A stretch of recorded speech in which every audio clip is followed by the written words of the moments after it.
In the last year, I've painted probably more than I've given my attention to music, even though, I mean, we were in the studio from February to September, pretty much.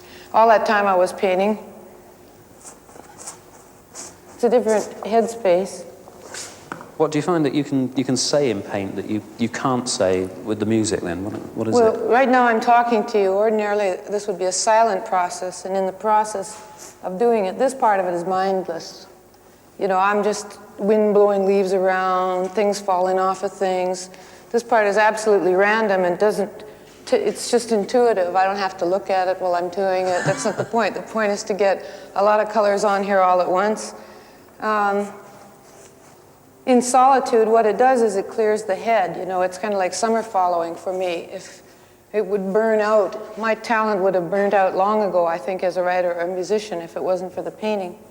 Because it's mindless in a way. I mean, your critic, your analytical judgment has to come in at a certain part, but certainly not at this part of the process. This is just child's play, you know. Have you found that paintings actually inspire a song?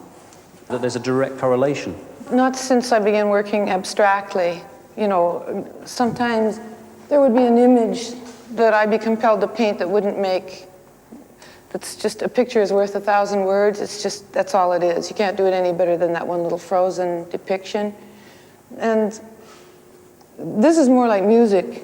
This is kind of like just running the chords. This is harmony, color juxtaposition, the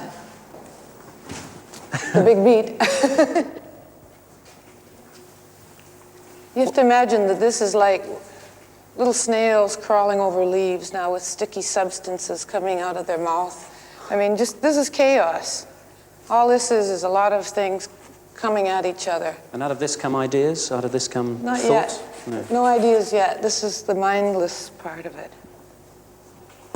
Joni, the next stage seems a bit violent to me. Hang on. It's a war zone. Yeah.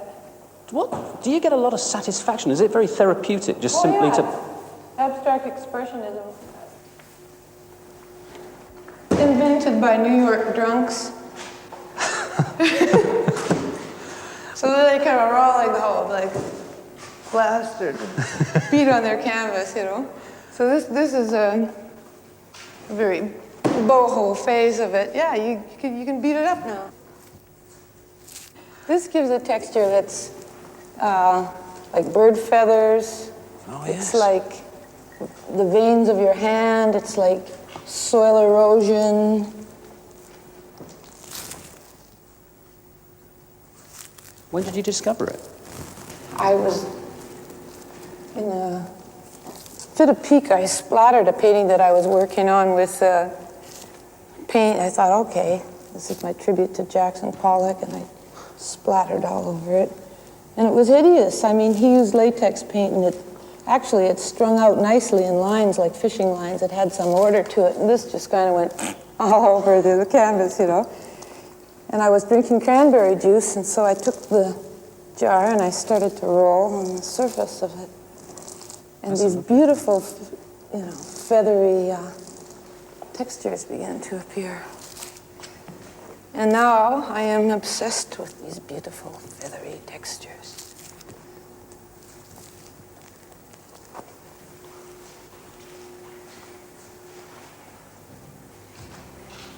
So what do you think? Is it a mess or is it a masterpiece?